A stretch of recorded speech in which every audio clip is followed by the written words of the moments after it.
no. So tẹ́ bá wo video lady dada. Tẹ́ bá wo video lady dada. This lady between kaso to talk, kaso to talk. Ẹ rí pé this lady ó fẹ́ tajà ẹni. Kò mean pé ó fẹ́ ṣe kàfọ́tà wa. Ojú abẹ́ nìkan ló believe pé òun lọ bá ti lágbájá jẹ́. Ọwọ́ Ìyábọ̀ Òjó dẹ̀ ni gbogbo ti kọ́ṣẹ́ yẹn. Òun lọ bá ti lágbájá jẹ́. Bí lady yẹn ṣe pè sórí platform Ojú Abẹ́, tójú abẹ́ bá fún ní something nice tó bá fi rẹ̀. Ẹ̀yin èèyàn wa, arábìnrin tí a mọ̀ sí Lizzy Anjorin ó ti jáde ó jáde wá fi arábìnrin Ojú Abẹ́ ó wá fi ṣẹ̀sín o lórí ọ̀rọ̀ tí wọ́n ní ó ṣẹlẹ̀ lẹ́rìn òun pẹ̀lú arábìnrin kan tí ó ṣe weight loss fún. Ẹ̀yin tèmi ẹ jẹ́ ká gbọ́ nǹkan tí Lizzy Anjorin tí ó sọ. Ṣàkàwé, this lady will ride on it and make advert of her business. Ẹ̀rí pé ńgbà tó sọ̀rọ̀ ìsàlẹ̀ ojú mi, Ojú Abẹ́ was expecting the lady to say, cream ló bá lójú jẹ́, kíní ayé ẹ̀ ti bá. But the lady said no, it was stress. Pé tó bá fi rẹ̀ lọ́kàn balẹ̀, tó bá fi rẹ̀ lọ́kàn balẹ̀, ìwọ tí o gbá advert fojú Abẹ́ yìí, ṣé bó wà náà tí ó fi mí lọ́kàn balẹ̀? Àbúsí náà tí ó fi mí lọ́kàn balẹ̀. Tá bá ń sọ pé àtàwọn tó ń ṣiṣẹ́ fún wọn, àtàwọn tó ń ṣiṣẹ́ fún, àtàwọn tó ń gbèjà wọn, àtàwọn tó ń gbèjà. Now you see. Nígbà téèyàn jókòó tí ò wá bá yín tó ń ṣe business yẹn, tẹ́ ẹ dẹ̀ fẹ́ pa ẹni yẹn, ẹ dẹ̀ tún sọ pé kẹ́ni yẹn lọ fi rẹ̀ lọ́kàn balẹ̀. Ẹ dẹ̀ fẹ́ pa. People like Ojú Abẹ́, Ìyábọ̀ Òjó, I don't know. Tó bá ṣàgbákò wọn nínú ayé, it depends on you. But as for this side, forgiveness is a sin.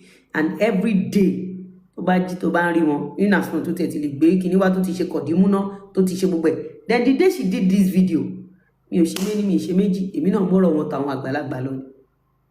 Yàtọ̀ sí social, mi ò bá ń ṣe social media nìkan. Ojú Abẹ́ orí pé mò ń wẹ̀ láti jọjọ́ yìí. Bọ̀ mi ò wẹ̀ nínú ilé. Èmi náà ń sáré ìwọ náà kiri. Ṣebí ìwọ náà fẹ́ gòkè ọ̀la wo bó ṣe jábọ́. Ṣé bó bá business èèyàn kan jẹ́ àbí òfin gba thousands of dollars wo advert. Ẹ wo bí táyé tiẹ̀ náà ṣe bàjẹ́, àtẹn tó ń polówó fún, àtẹn tó ń polówó fún ẹ, ó bá yẹ ń ṣe jọba jẹ.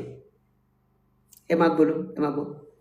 Gbọ́nà ó ní mo bẹ́ẹ̀ sọ̀rọ̀ pé iṣẹ́ 1 million ló ṣiṣẹ́ wa láì Ojú Abẹ́ bí wà tẹ̀gbẹ́ ṣe rí dúkù mi pẹ̀lú 1 million yẹn. Ẹ jẹ́ kí n wá fídíò yẹn lọ. Títí kù sí lókè. Ẹ jẹ́ wá fídíò yẹn lọ. Light. Stretch mark. Títí kù sí. Ẹ ti rí. Ìwọ ló mọ tó bá pàdé irú àwọn ilé nínú ayé o. Èmi ṣe lè deal pẹ̀lú wọn, mo deal pẹ̀lú wọn yìí o. I no go dey lie now. Ṣé mo máa pè mí ń parọ́?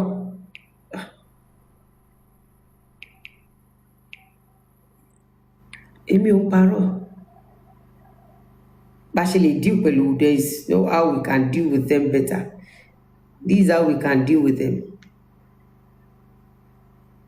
okay, to me, níbi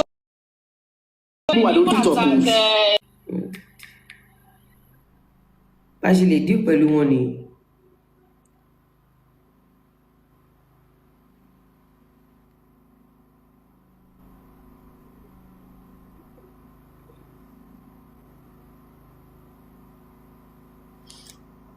Bí tí mo ti rí fídíò yẹn, TikTok àti Títí kú ẹ má bínú ẹjọ́. And 3 days ago.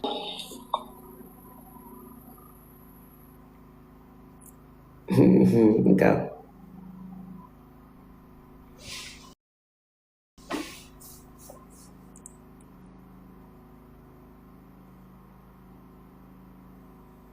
Má ṣe lè rí. According to him, he said his name is. Èmi ò bẹ́ẹ̀ mi ṣe lè dí pẹ̀lú wọn. Ọlọ́run dẹ̀ ń gbọ́. Ojú Abẹ́ you pay dearly o.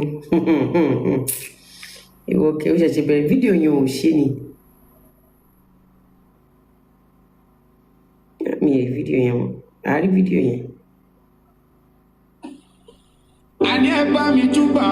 A rí fídíò yẹn, mi rí fídíò yẹn mọ́. Mi rí fídíò yẹn mọ́. olóòfó mi ò rí o, mi ò rí fídíò yẹn. Olóòfó mi ò rí please.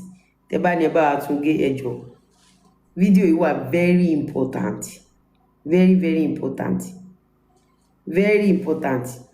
Títí Kushi 1 2 3 ni mo ti rí. Yáwó lọ́wọ́ ẹ̀ ni tó màmá yín tayẹ màmá yín. Owó tí mò ń sọ fún ni, owó tí mo máa ń sọ fún ni.